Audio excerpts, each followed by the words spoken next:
Et puis alors là, en bleu, blanc et doré, ce sont les dernières couches appliquées en 1945 par M. Pierre Dupont pour cacher l'accident.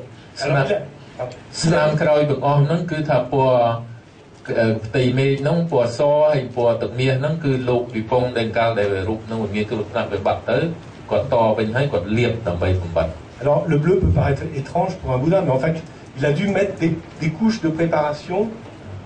Je pense qu'il y avait un pot de peinture bleue qui était dans le musée. Il a utilisé cette peinture, le blanc ainsi, de manière à avoir une surface lisse par-dessus la restauration en ciment et bien appliquer sa peinture dorée pour rendre le Bouddha bien clinquant.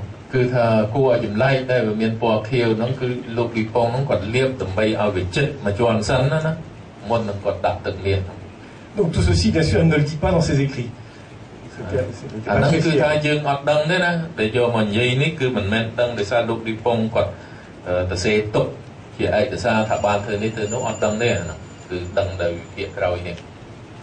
Donc bien sûr, devant l'état de ces statues et puis devant les témoignages laissés par Pierre Dupont, nous avions très envie de savoir ce qui se passait, de faire le travail inverse, aller chercher.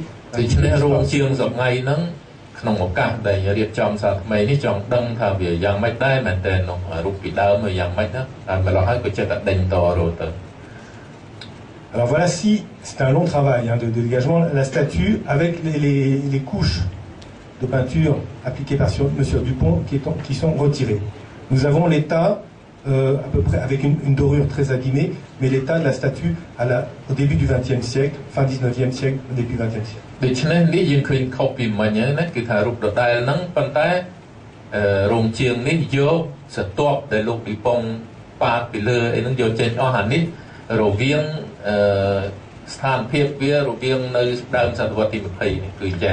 Donc comme vous le voyez, des formes encore très enveloppées, des mains très longues qui sont anormales pour une statue du 8e siècle, une ushnisha également très allongée, anormale, des proportions qui ne sont pas...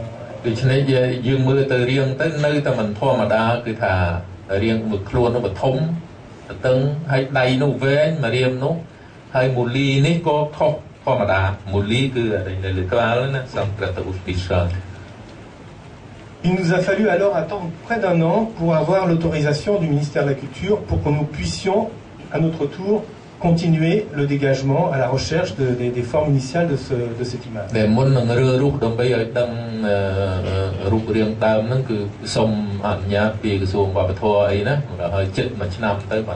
En fait, nous avions fait déjà les sondages, les coupes stratigraphiques que vous avez vues à l'instant, et nous avons fait deux propositions. Soit nous gardions l'état de cette statue 19e, 20e siècle, une restauration 19e, 20e siècle, soit on poussait plus loin la restauration. Alors là, bien entendu, on nous proposait de redorer, rajouter la dorure traditionnelle, soit continuer.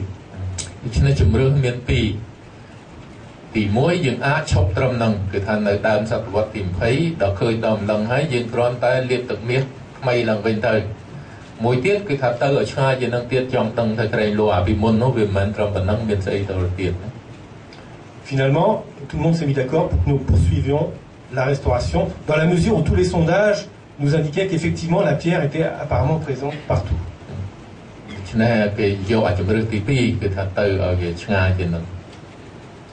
Vous voyez par exemple là, les montages de la main droite, c'était un bricolage avec du cuivre et du bois pour le pouce.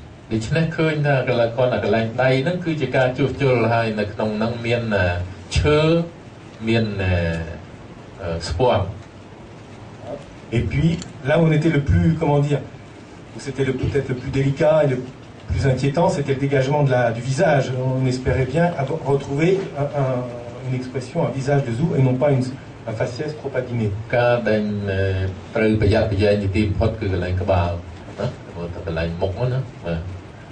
En fait, nous sommes arrêtés, nous ne sommes pas allés jusqu'à la pierre. Nous sommes arrêtés à la première campagne de restauration qui date, comme je vous disais tout à l'heure, du XVe siècle.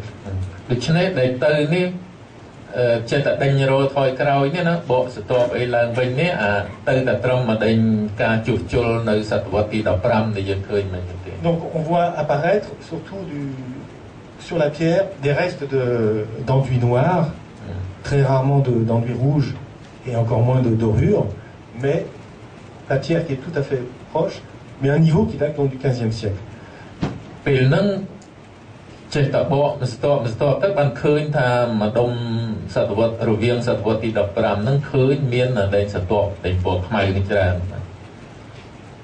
là, on a fait une découverte au niveau du cou.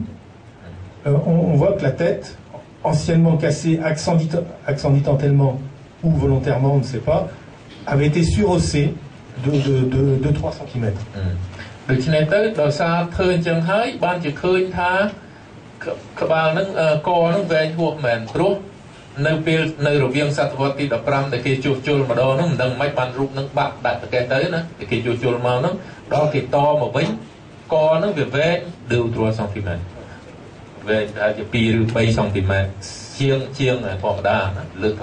Ce surhaussement, de même que les doigts qui ont été rallongés, date du 19e siècle. Un moment où là, effectivement on a tendance à rallonger les formes, à rallonger les genoux, la tête, le cou, les doigts, les genoux, les proportions étaient rallongées, Louchnisha aussi, au 19e siècle.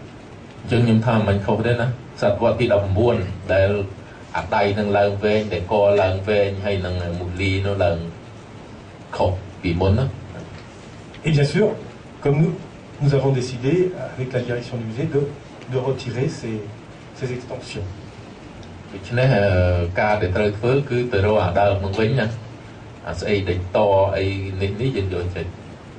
Nous avons entièrement purgé la statue des restaurations relativement récentes, accidentelles, liées aux restaurations de Pierre Dupont, notamment au niveau de la taille. Vous avez la tête aussi entièrement dégagée.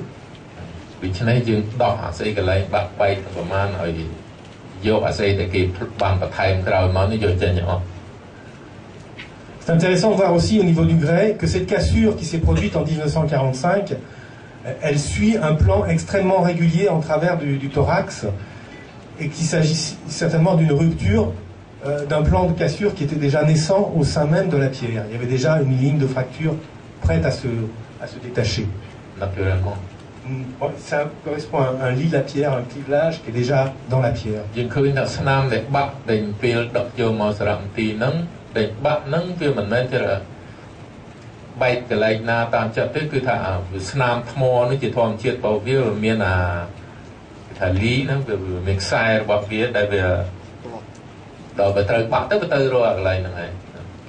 Bien entendu, il s'agit de grès, sandstone. Là, par exemple, vous aviez au niveau du coude qui s'était détaché une inclusion de calcite qui correspond donc à une ligne de clivage et qui peut très bien se libérer, qui peut se détacher sous l'effet d'un choc.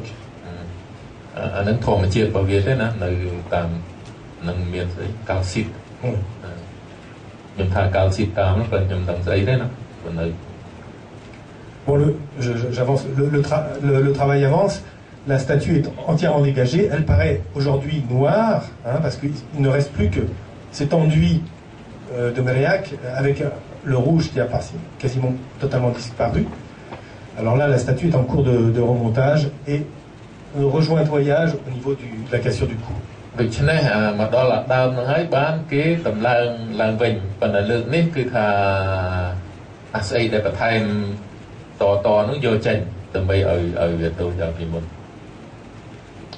Et la voici telle qu'elle se présente aujourd'hui et telle qu'elle va partir prochainement s'exposer pour la première fois. Ce sera son premier voyage.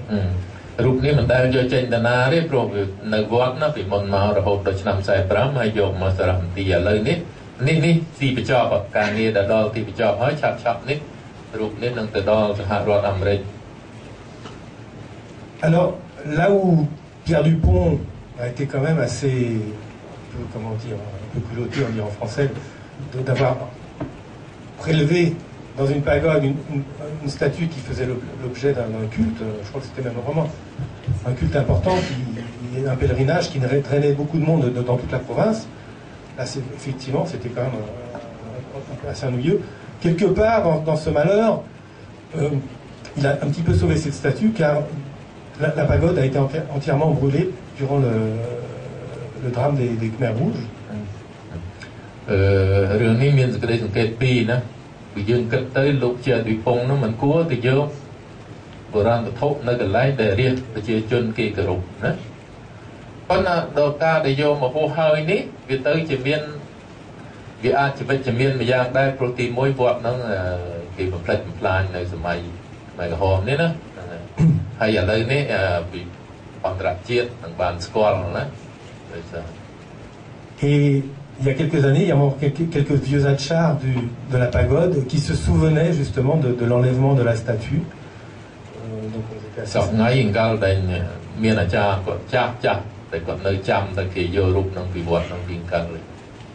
En tous les cas, ici, c'est un exemple tout à fait intéressant d'une statue qui a traversé les siècles et les siècles, qui n'a jamais été abandonnée. Est-ce que c'est son site d'origine?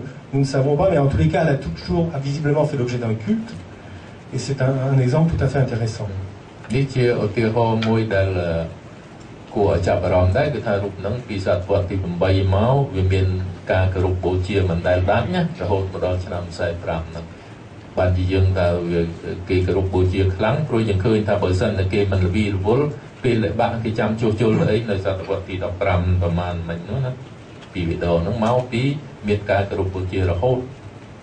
Intéressant également pour l'étude de la couleur. Visiblement, ici, donc, la couleur est apparue à partir du XVe siècle. Je ne sais pas avant, nous ne sommes pas allés chercher, mais apparemment, il n'y a pas de couleur en dessous. Mais apparemment, il n'y a rien de certain. On n'a pas les moyens pour investiguer en dessous, mais apparemment, ces couleurs, cette dorure du moins, dateraient au tout début du XVe siècle.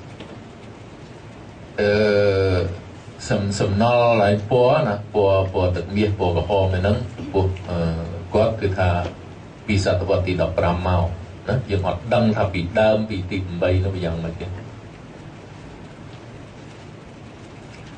Une vue de Compong-Long en saison sèche, base d'eau. On va un petit peu s'éloigner de Compong-Long en allant au sud, en direction du Phnom Da, pour examiner une statue extrêmement intéressante.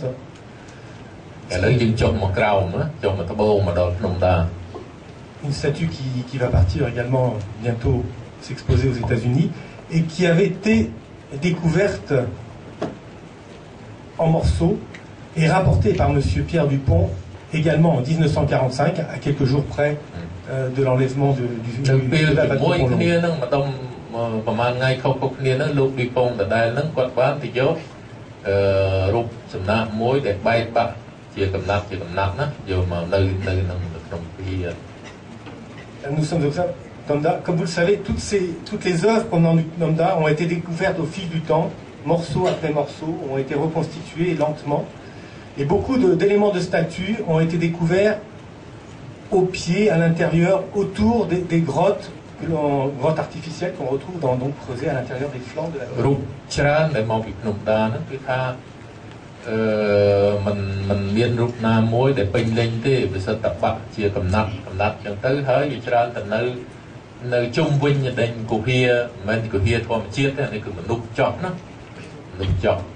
J'ai retrouvé dernièrement une photographie assez intéressante de Parmentier montrant la grotte la mieux conservée à l'époque.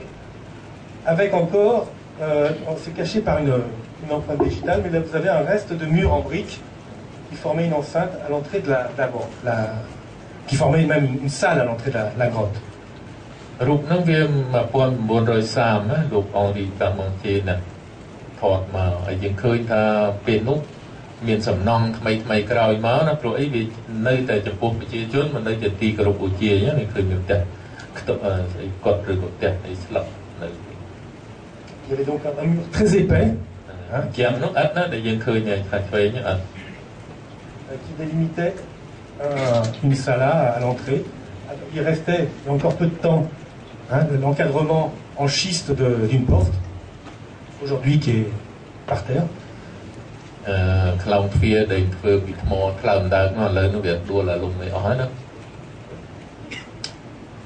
Et c'est vraisemblablement dans cette grotte ou à l'entrée de cette grotte que des fragments d'un Krishna ont été repérés par M. Dupont en 1945. ប៉ុន្តែគេយកចេញនៅឆ្នាំ1945យើងមើលរូបគ្រីស្ណានៅក្នុង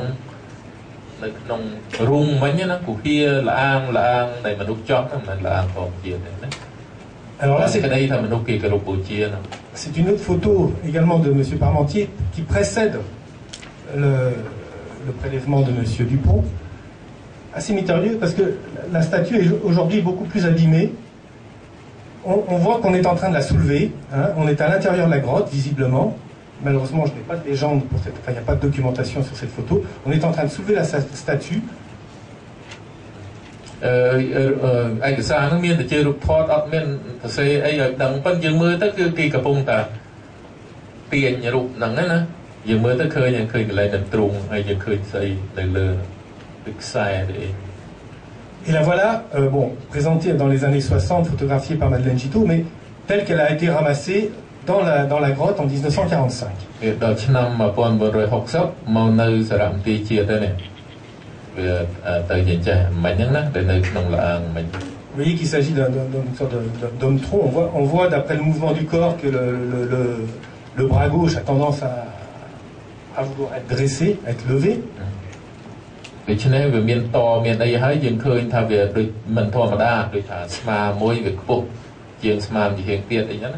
On voit une réparation là au niveau de l'épaule droite. Et surtout des traces d'outils curieuses sur les épaules qu'on ne voyait pas sur la photo présente antérieure.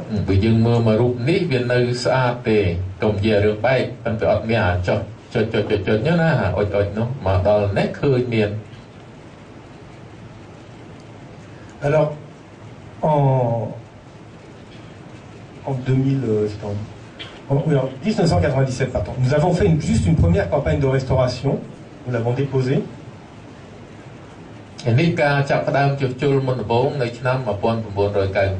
On voit au dos de la statue des traces de pont de pierre qui devaient des traces d'arrachement de la pierre qui démontrent que la statue était fixée contre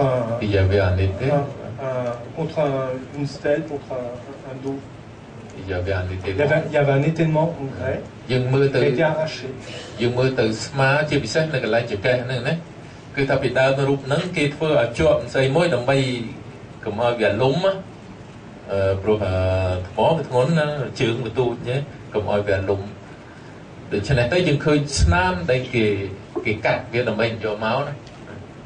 Il est intéressant également de remarquer que seulement au niveau du visage et surtout de la chevelure, des restes de couleurs, du noir, du rouge et de l'or.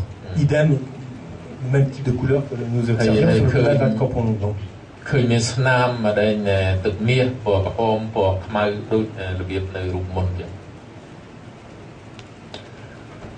Nous avons, à cette époque-là, seulement dérestauré, retiré des anciennes restaurations correspondant à une cassure, pareil, une cassure très régulière du faciès, une très belle cassure. On voit le visage se détacher comme un masque, ainsi que l'épaule. Des restaurations en ciment avec du fer qui n'était pas très élégante, que nous avons démonté et remonté.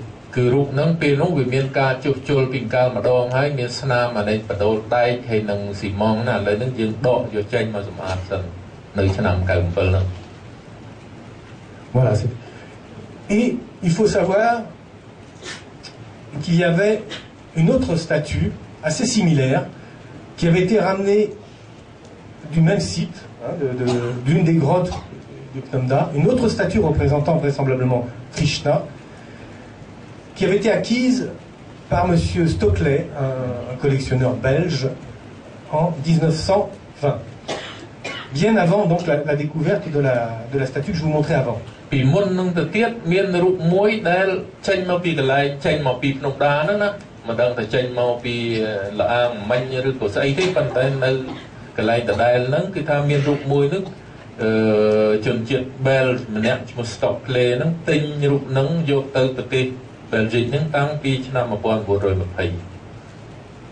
Statues, je ne vous ai pas donné les dimensions, mais qui sont à peu près un peu inférieures à la taille humaine.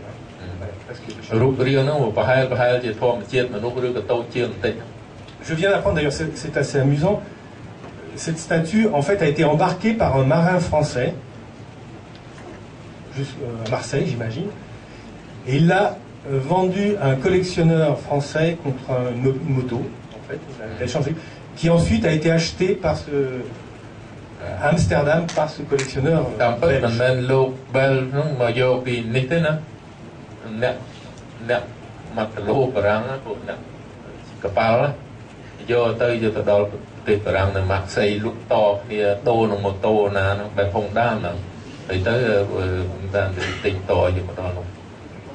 En fait, et a été acheté par M. Stoclet, qui est un grand industriel très riche, qui s'était fait construire un palais Art Nouveau à Bruxelles, qui abritait des grandes collections. Et il avait installé donc cette faible statue dans un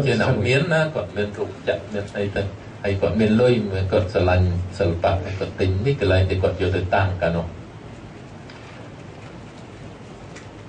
Monsieur Mauger, qui a beaucoup travaillé dans le sud du Cambodge dans les années 30-35, qui a restauré le ashram à Rosei, a trouvé d'autres éléments, justement aux abords des grottes, des morceaux de jambes, cet élément également avec une main, ce dos, hein, ce chevet en pierre, cette base avec un tonneau. Il a retrouvé des éléments avec notamment donc cette main qui forcément lui évoquait la statue partie chez M. Stoclet. Et ça a été envoyé. Et donc il a tout envoyé, pensant que c'était le complément, forcément, parce que les autres statues du Plomda n'étaient pas connues, l'autre Krishna n'était pas connu. Il a tout envoyé, donc il a envoyé ces morceaux à M. Stoclet pour qu'il puisse compléter le.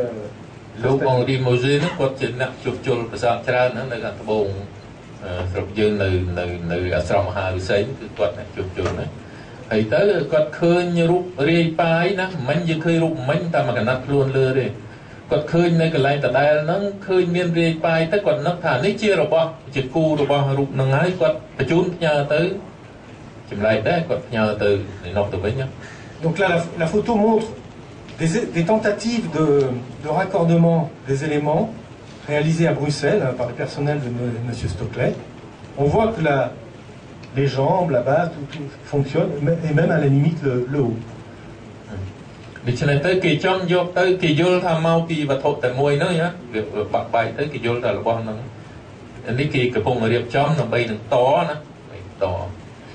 Mais M. Stoclet préférait voir la statue présentée sans les avant-bras, sans les jambes, telle qu'elle, comme ça, simplement, plus simplement, c'est plus facile d'ailleurs à présenter, ainsi.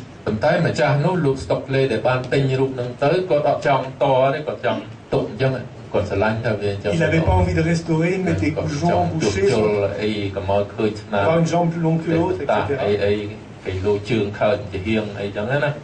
Il a préféré se débarrasser de ces morceaux et les enterrer dans son jardin.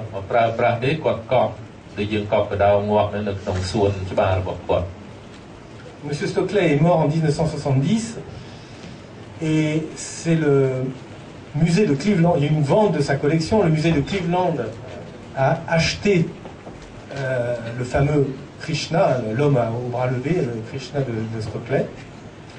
លោក Stoclet ហ្នឹងម្ចាស់មិញដែលថាអ្នកមានមិញគាត់ស្លាប់នៅឆ្នាំ 1970 ទ្រព្យសម្បត្តិបុរាណវត្ថុអីគាត់មានផ្សេងៗហ្នឹងលក់ទៅសារៈ